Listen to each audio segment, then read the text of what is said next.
ನಮಸ್ಕಾರ ಸ್ನೇಹಿತರೆ, ಇದು ಪಬ್ಲಿಕ್ ವಾಯ್ಸ್ ಕರ್ನಾಟಕ. ನಾನು ನಾಗೇಂದ್ರ ಕೆಂಪೇಗೌಡ. ಇಂದಿನ ಪ್ರಮುಖ ಸುದ್ದಿಗಳನ್ನ ತುಂಬಾ ಕ್ವಿಕ್ ಆಗಿ ನೋಡೋಣ. ಮೊದಲನೇ ಸುದ್ದಿ, ಕರ್ನಾಟಕದಲ್ಲಿ ಸಚಿವ ಸಂಪುಟ ಪುನರ್ರಚನೆ ಚರ್ಚೆ ಮತ್ತೆ ತೀವ್ರಗೊಂಡಿದೆ. ಮೊದಲ ಹಂತದಲ್ಲಿ 10 ರಿಂದ 20 ಸಚಿವರು ಪ್ರಮಾಣ ವಚನ ಸ್ವೀಕರಿಸುವ ಸಾಧ್ಯತೆ ಇದೆ ಎನ್ನುವ ಮಾಹಿತಿ ರಾಜಕೀಯ ವಲಯದಲ್ಲಿ ಕೇಳಿ ಬರ್ತಾ ಇದೆ. ಇನ್ನು ಸಚಿವ ಸ್ಥಾನಕ್ಕಾಗಿ ಹಲವು ಶಾಸಕರು ಲಾಬಿ ನಡೆಸ್ತಾ ಇದ್ದು, ಮುಂದಿನ ದಿನಗಳಲ್ಲಿ ಮಹತ್ವದ ನಿರ್ಧಾರ ಪ್ರಕಟವಾಗುವ ಸಾಧ್ಯತೆ ಇದೆ. ಎರಡನೇ ಸುದ್ದಿ, ಸಚಿವ ಸ್ಥಾನಕ್ಕಾಗಿ ಕಾಂಗ್ರೆಸ್ನ ಹಲವು ಹಿರಿಯ ಹಾಗೂ ಹೊಸ ಮುಖಗಳು ಪ್ರಯತ್ನ ನಡೆಸ್ತಾ ಇವೆ.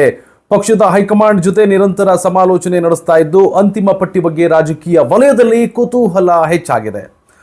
ಇನ್ನು ಮೂರನೇ ಸುದ್ದಿ, ಮೇಕೆದಾಟು ಯೋಜನೆ ಮತ್ತೆ ಸುದ್ದಿಯಲ್ಲಿದೆ. ಯೋಜನೆಗೆ ವೇಗ ನೀಡುವ ನಿಟ್ಟಿನಲ್ಲಿ ಕರ್ನಾಟಕ ಸರ್ಕಾರ ಮುಂದಾಗಿದ್ದು, ಈ ಕುರಿತು ರಾಜಕೀಯ ಚರ್ಚೆಗಳು ಕೂಡ ಜೋರಾಗಿದೆ. ಯೋಜನೆ ಜಾರಿಗೆ ಸಂಬಂಧಿಸಿದ ಬೆಳವಣಿಗೆಗಳ ಮೇಲೆ ಎಲ್ಲರ ಗಮನ ನೆಟ್ಟಿದೆ.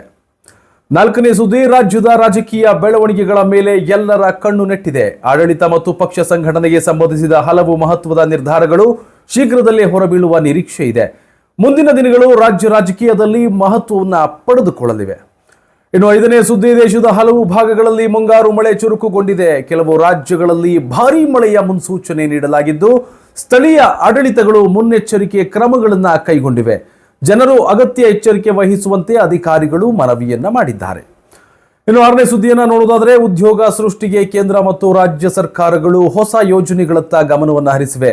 ವಿವಿಧ ಇಲಾಖೆಗಳ ನೇಮಕಾತಿ ಪ್ರಕ್ರಿಯೆಗಳ ಬಗ್ಗೆ ಯುವಕರಲ್ಲಿ ಹೆಚ್ಚಿನ ನಿರೀಕ್ಷೆ ಮೂಡಿದೆ. ಉದ್ಯೋಗಾವಕಾಶಗಳ ಕುರಿತು ಪ್ರಕಟಣೆಗಳನ್ನ ಅಭ್ಯರ್ಥಿಗಳು ಗಮನಿಸ್ತಾ ಇದ್ದಾರೆ.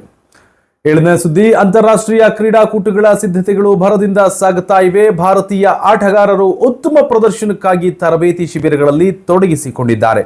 ವಿವಿಧ ಕ್ರೀಡಾ ಸ್ಪರ್ಧೆಗಳತ್ತ ಅಭಿಮಾನಿಗಳ ಚಿತ್ತ ನೆಟ್ಟಿದೆ. ಇನ್ನು ನೆಕ್ಸ್ಟ್ ಸುದ್ದಿ ನೋಡೋದಾದ್ರೆ, ಕೃತಕ ಬುದ್ಧಿಮತ್ತೆ ಮತ್ತು ಡಿಜಿಟಲ್ ತಂತ್ರಜ್ಞಾನ ಕ್ಷೇತ್ರದಲ್ಲಿ ಹೊಸ ಬೆಳವಣಿಗೆಗಳು ಕಂಡು ಬರ್ತಾ ಇವೆ. ಶಿಕ್ಷಣ, ಆರೋಗ್ಯ ಮತ್ತು ಉದ್ಯಮ ಕ್ಷೇತ್ರಗಳಲ್ಲಿ ಎಐ ಬಳಕೆ ದಿನದಿಂದ ದಿನಕ್ಕೆ ಹೆಚ್ಚಾಗ್ತಾ ಇದೆ. ತಂತ್ರಜ್ಞಾನ ಕ್ಷೇತ್ರದ ಈ ಬದಲಾವಣೆಗಳು ಭವಿಷ್ಯದ ಉದ್ಯೋಗದ ಮೇಲೂ ಕೂಡ ಪರಿಣಾಮ ಬೀರುವ ನಿರೀಕ್ಷೆ ಇದೆ. ಇವಿಷ್ಟು ಇಂದಿನ ಪ್ರಮುಖ ಸುದ್ದಿಗಳು. ಇನ್ನಷ್ಟು ಹೆಚ್ಚಿನ ಸುದ್ದಿಗಳಿಗಾಗಿ public voice Karnataka YouTube channel ಅನ್ನು ಸಬ್ಸ್ಕ್ರೈಬ್ ಮಾಡಿ, ನಮ್ಮ ಇನ್ಸ್ಟಾ ಹಾಗೂ ಫೇಸ್ಬುಕ್ ಪೇಜ್ ಅನ್ನು ಫಾಲೋ ಮಾಡಿ. ಇನ್ನೊಂದು ಸುದ್ದಿಯೊಂದಿಗೆ ನಾನು ನಿಮ್ಮನ್ನು ಸಿಗ್ತೀನಿ.